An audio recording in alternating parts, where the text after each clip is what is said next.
അസ്സലാമു അലൈക്കും വറഹ്മത്തുള്ളാഹി വബറകാതുഹു. ഞാനിന്നൊരു കഥ പറയാം. അത് കൊച്ചു കുട്ടികൾക്കുള്ളതാണ്. കാരണം 1965 മുതൽ 1990 വരെ കാലഘട്ടങ്ങളിൽ ഉണ്ടായിരുന്ന ആളുകൾക്കറിയാവുന്ന കഥകൾ. അതിനുശേഷമുള്ള കുട്ടികൾ ഈ കഥ കേൾക്കണം. പണ്ടുകാലങ്ങളിൽ നമ്മുടെ നാടുകളിൽ, നമ്മുടെ വീടുകളിൽ വളരെ സന്തോഷമായിരുന്നു. എങ്ങും സന്തോഷവും സമാധാനവും ഒത്തൊരുമയുമായിരുന്നു. ഹിന്ദു എന്നോ മുസൽമാൻ എന്നോ ക്രിസ്ത്യാനി എന്നോ ഒരു വ്യത്യാസവും ഉണ്ടായിരുന്നില്ല. എല്ലാവരും തോളോട് തോൾ ചേർന്ന് നടന്നിരുന്ന കാലം. ഒരു വീട്ടിൽ കറിയില്ലെങ്കിൽ മറ്റൊരു വീട്ടിലേക്ക്, അയൽ വീട്ടിലേക്ക് പോകും. അവിടെ കറിയുണ്ടെങ്കിൽ കൊണ്ടുവരും. ചായപ്പൊടി ഇല്ലെങ്കിൽ ചായപ്പൊടി കൊണ്ടുവരും. പഞ്ചസാര ഇല്ലെങ്കിൽ പഞ്ചസാര കൊണ്ടുവരും. അങ്ങനെ അങ്ങോട്ടും ഇങ്ങോട്ടും കൊടുത്തും വാങ്ങിയും നടന്നിരുന്ന കാലം. നമ്മുടെ വീടുകൾക്കൊന്നും തന്നെ മതിൽക്കെട്ടുകളോ അതുപോലെ വേലികളോ ഉണ്ടായിരുന്നില്ല. ആർക്കും ആരുടെ മുറ്റത്തു കൂടെ പോകാം. എപ്പോഴും ഓരോ മുറ്റത്തു കൂടെ പോകുമ്പോഴും അവിടുത്തെ വിശേഷങ്ങളൊക്കെ ചോദിച്ച് സന്തോഷത്തോടു കൂടി നടന്നു പോകുന്ന ജനങ്ങൾ. ഒരു വീട്ടിൽ ഒരു ചക്കയോ മാങ്ങയോ ഉണ്ടായാൽ അത് പഴുത്തു കഴിഞ്ഞാൽ അയൽവാസിക്ക് കൊടുക്കാത്ത ദിവസമുണ്ടായിട്ടില്ല. എല്ലാവരും അങ്ങനെ തന്നെ. ജാതിയോ മതമോ ഒന്നും നോക്കാറില്ല. വേലിയോ മതിലോ വരമ്പുകളൊന്നുമില്ല. ഒരു ചക്ക പഴുത്താൽ അത് മുറിച്ച് തൊട്ടടുത്ത വീടുകളിലേക്കൊക്കെ കൊണ്ടു കൊടുക്കും. എത്ര സന്തോഷമുള്ള കാലമാണ്. ഇന്നങ്ങനെയല്ല. നമ്മുടെ വീട്ടുമുറ്റങ്ങളിൽ ചക്ക പഴുത്താൽ അത് ചീഞ്ഞളിയുന്നത് വരെ അവിടെ കിടക്കും. അത് കഴിഞ്ഞാൽ കൊണ്ടുപോയി കളയും. എന്നാലും ഒരാൾക്കും കൊടുക്കില്ല. എത്ര നല്ല സ്വഭാവം അല്ലേ? അന്നത്തെയും ഇന്നത്തെയും വ്യത്യാസം നിങ്ങൾ മനസ്സിലാക്കുന്നില്ലേ? ഹിന്ദുവായാലും മുസൽമാനായാലും ക്രിസ്ത്യാനിയായാലും തൊട്ടടുത്തുള്ള വീട്ടിൽ പട്ടിണി കിടക്കുമ്പോഴോ അതല്ലെങ്കിൽ സാമ്പത്തികമായി എന്തെങ്കിലും ഞെരുക്കമുണ്ടാകുമ്പോഴോ നമ്മൾ അങ്ങോട്ട് ചോദിക്കും, നിനക്ക് എന്തെങ്കിലും ആവശ്യമുണ്ടോ? ഉണ്ടെങ്കിൽ എന്നോട് ചോദിക്കണം കേട്ടോ എന്ന്. അങ്ങനെ ആവശ്യമുള്ള പൈസയായാലും ധാന്യങ്ങളായാലും നമ്മളും അവരും അങ്ങോട്ടും ഇങ്ങോട്ടും കൈമാറുന്നു. എത്ര മനോഹരമായ കാഴ്ചയായിരുന്നു അതൊക്കെ. ഇന്നത് സ്വപ്നങ്ങളിൽ പോലും കാണാൻ കഴിയാത്തത്ര അകന്നിരിക്കുന്നു. എന്തായാലും ചെറിയ മക്കൾക്കായി നമുക്ക് കഥ തുടങ്ങാം. മക്കളെ, പണ്ടൊരു നാട്ടിൽ ഒരു മുത്തശ്ശി ഉണ്ടായിരുന്നു. മുത്തശ്ശി എന്താണെന്നോ? മുത്തശ്ശി എന്ന് പറയുന്നത് ഗ്രാൻഡ് മദറിനെയാണ് മുത്തശ്ശി എന്ന് പറയുന്നത്. പണ്ടുള്ള കുട്ടികൾക്ക് ഇംഗ്ലീഷ് പറഞ്ഞു കൊടുക്കുമ്പോൾ എന്താ അതിൻ്റെ മലയാളം മീനിങ് എന്ന് ചോദിക്കും. ഇന്നതല്ല. ഇന്ന് മലയാളം പറഞ്ഞു കൊടുക്കുമ്പോൾ എന്താണ് അതിൻ്റെ ഇംഗ്ലീഷ് എന്നാണ് അവർ ചോദിക്കുന്നത്. കാലത്തിൻ്റെ പോക്കേ. എന്തെങ്കിലും ആകട്ടെ, സംശയമുള്ളത് ചോദിക്കാം. ഓക്കെ, എന്തായാലും കഥ തുടങ്ങാം.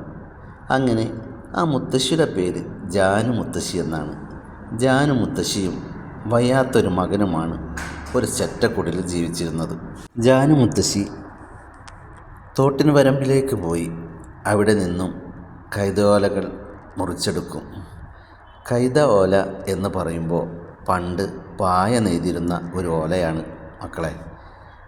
ഇന്ന് പായ എന്ന് പറഞ്ഞാൽ പോലും നിങ്ങൾക്ക് മനസ്സിലാവുന്നില്ല അല്ലേ? ഇന്ന് ബെഡും അതേപോലെ തന്നെ കോട്ടും ഇതൊക്കെയാണ് നിങ്ങൾക്ക് പരിചയം. പണ്ട് കാലത്ത് പായ വിരിച്ചായിരുന്നു കിടന്നുറങ്ങിയിരുന്നത്. ആ പായ ഉണ്ടാക്കിയിരുന്നത്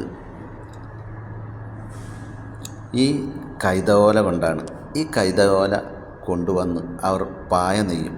അങ്ങനെ ഈ ജാനു മുത്തശ്ശി ഒരു ദിവസം 2 or 3 പായ നെയ്യും. ഒരു പായയ്ക്ക് കൂടി വന്നാൽ 20 രൂപ കിട്ടും. അങ്ങനെ ഉണ്ടാക്കിയ 3 പായയുമായി ജാനു മുത്തശ്ശി തൊട്ടടുത്തുള്ള കടയിലേക്ക് പോയി. നമ്മുടെ തോമസ് ഏട്ടൻ്റെ കടയിലേക്കാണ് പോയത്. തോമസ് ഏട്ടൻ ആ പായ വാങ്ങി.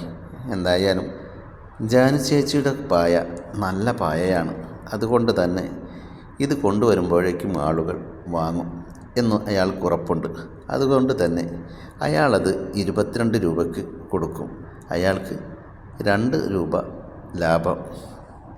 എന്തായാലും ജാനു മുത്തശ്ശി കൊടുത്ത പായ വാങ്ങി തോമസ് ഏട്ടൻ 60 രൂപയും കൊടുത്തു.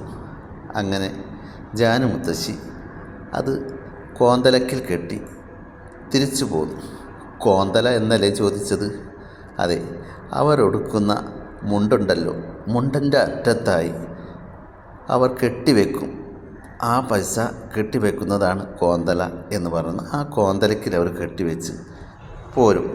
അങ്ങനെ ജാനുമുത്തശ്ശി നടന്നു നീങ്ങുന്നു.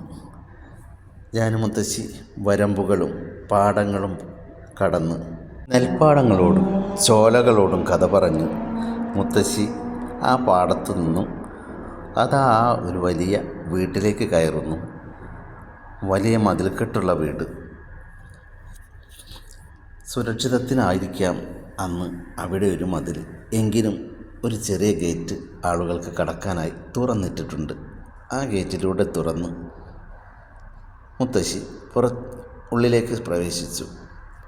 അതിമനോഹരമായ കൊട്ടാരം പോലെയുള്ള വീട്. വീട്ടുമുറ്റത്ത് പന്തലിച്ചു നിൽക്കുന്ന മൂവാണ്ടൻ മാവിൽ നിന്നും കാറ്റിൽ ഊഞ്ഞാലാടി ചെറിയ മാങ്ങകളും പഴുത്ത മാങ്ങകളും കൊഴിയുന്നുണ്ട്. ജാനുമുത്തശ്ശി ആദ്യം ആ മാവിൻ ചോട്ടിലേക്ക് നടന്നു. കയ്യിൽ കരുതിയിരുന്ന ആ കവറിലേക്ക് മാങ്ങകൾ ഓരോന്നായി പറക്കിയെടുത്തു ഇട്ടു. തൊട്ടടുത്തുള്ള വരാന്തയിൽ നമ്മുടെ ഉമർ ഹാജി കസാരയിലിരിക്കുന്നുണ്ട്. ചായയോ കാപ്പിയോ എന്തോ അദ്ദേഹം കുടിക്കുന്നുണ്ട്.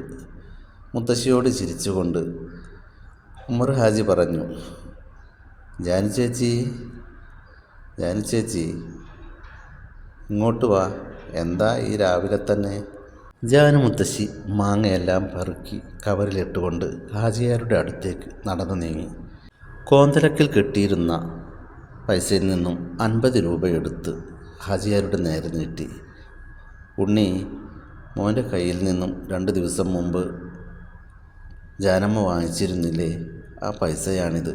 3 പായ വിറ്റു, അതിൽ 60 രൂപ കിട്ടി. അപ്പോൾ മോൻ്റെ കടം തീർക്കാമെന്ന് വെച്ച് വന്നതാണ് എന്ന് പറഞ്ഞു. ഹാജിയാർ പുഞ്ചിരിച്ചു. എന്നിട്ട് പറഞ്ഞു, എന്താ ജാനുമ്മ ഇത്? ഇതൊക്കെ ഒരു കടമാണോ? ഇത് ഞാൻ കടമായിട്ടൊന്നും തന്നതല്ലല്ലോ. ജാനമ്മ എന്നോട് അത്യാവശ്യമായി 50 രൂപ ചോദിച്ചു, ഞാനത് തന്നു. ഞാനിത് തിരിച്ചു തരണമെന്ന് പറഞ്ഞു. ഇത് കയ്യിലിരിക്കട്ടെ. എന്തായാലും ഇങ്ങോട്ട് കയറി വരൂ. വേണ്ട ഉണ്ണി, ഞാനിവിടെ ഇരുന്നോളാം. ജാനുമ്മ ആ പടിവാതിലിരിക്കാൻ വേണ്ടി ശ്രമിച്ചപ്പോൾ ഹാജിയാർ നിർബന്ധിച്ചുകൊണ്ട് അകത്തേക്ക് കൊണ്ടുപോയി. ആമിനു, ആമിനു ഇവിടെ വാ, ഇതാരാണെന്ന് നോക്കി. ഹാജിയാർ തൻ്റെ ഭാര്യയെ വിളിച്ചു. ഭാര്യയും ഹാജിയാരും മാത്രമാണ് വീട്ടിലുള്ളത്. മോനും മോളും കല്യാണം കഴിഞ്ഞ് ഗൾഫിലേക്ക് പോയി. അവർ അവിടെയാണ്. ഇടയ്ക്കിടെയുള്ള വിളികളും ഇടയ്ക്കിടെ വിസിറ്റിൽ പോകലും മാത്രമായി. ജാനു അമ്മയെ അടുക്കളയിലേക്ക് ആമിനത്ത കൊണ്ടുപോയി. എന്താ മോളെ ഇത്? ഞാൻ എന്തിനാ ഇങ്ങോട്ട് കൊണ്ടുപോരുന്നത്?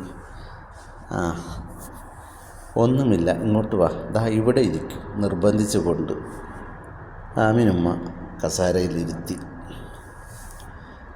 ജാനു ചേച്ചി എന്തെങ്കിലും കഴിച്ചോ? സത്യം പറയണം കേട്ടോ. സത്യം പറഞ്ഞാൽ ഞാനിത്തിരി ശർക്കര ചായ ഉണ്ടാക്കി, അത് കുടിച്ചു. പിന്നെ 3 പായ ഉണ്ടായിരുന്നു, അത് കൊണ്ടുപോയി. വിൽക്കാൻ പോയതോ മക്കളെ? ഈ പൈസ ഹാജിയാർക്ക് കൊടുക്കാനുള്ളതായി 50 രൂപ, അത് കൊണ്ടുവന്നതാണ്. ബാക്കി 10 രൂപ ഉണ്ടല്ലോ, മോന് വരുമ്പോഴേക്കും എന്തെങ്കിലുമൊക്കെ ആക്കി കൊടുക്കാമെന്ന് കരുതി. എന്നാൽ പോട്ടെ ജാനുമ്മ. അങ്ങനെ അങ്ങ് പോയാലോ? ജാനമ്മ ഇവിടെ ഇരിക്കും. ആമിനുമ്മ പാത്രത്തിൽ നിന്നും കുറച്ച് പലഹാരങ്ങളും ചായയും എടുത്ത് അടുത്ത് വെച്ച് കൊടുത്തു. മനസ്സില്ലാ മനസ്സോടുകൂടി ജാനുമ്മ അത് കഴിച്ചു. കാരണം എൻ്റെ മോന് വീട്ടിലുണ്ടാവും, അവൻ പട്ടിണിയാവില്ലേ? ഞാൻ കഴിച്ചു ചെന്നാൽ എൻ്റെ മനസ്സിന് പറ്റുന്നില്ല എന്നവരുടെ മനസ്സ് പറഞ്ഞു. ആമിനുമ്മ പറഞ്ഞു, ജാനമ്മേ ഒന്നുകൊണ്ടും വിഷമിക്കേണ്ട, മോനുള്ളത് ഞാൻ തയ്യാറാക്കുന്നുണ്ട്, എന്നിട്ട് അതുകൂടെ കൊണ്ടുപോകാം, അപ്പോഴേക്കും ഇത് കഴിക്കും. അങ്ങനെ ആമിനുമ്മ പാത്രത്തിൽ നിന്നും കുറച്ച് പലഹാരങ്ങൾ എടുത്ത് മറ്റൊരു പാത്രത്തിലിട്ട് മകന് കൊടുത്തു. ജാനമ്മ സന്തോഷത്തോടു കൂടി പോകാനൊരുങ്ങി. ജാനമ്മേ, എപ്പോഴും ഇങ്ങോട്ട് വരാൻ ജാനമ്മക്ക് ഒരു വിഷമം വിചാരിക്കേണ്ട, സ്വന്തം വീട് പോലെ കരുതാം കേട്ടോ. അങ്ങനെ ജാനമ്മ സന്തോഷത്തോടു കൂടി ഹാജിയാരോടും യാത്ര പറഞ്ഞു ഇറങ്ങി. കഥ തുടരും. ഇഷ്ടപ്പെട്ടവർ കമൻറ്റ്, ലൈക്ക്, സബ്സ്ക്രൈബ്, ഷെയർ ചെയ്യണം. ഓക്കെ.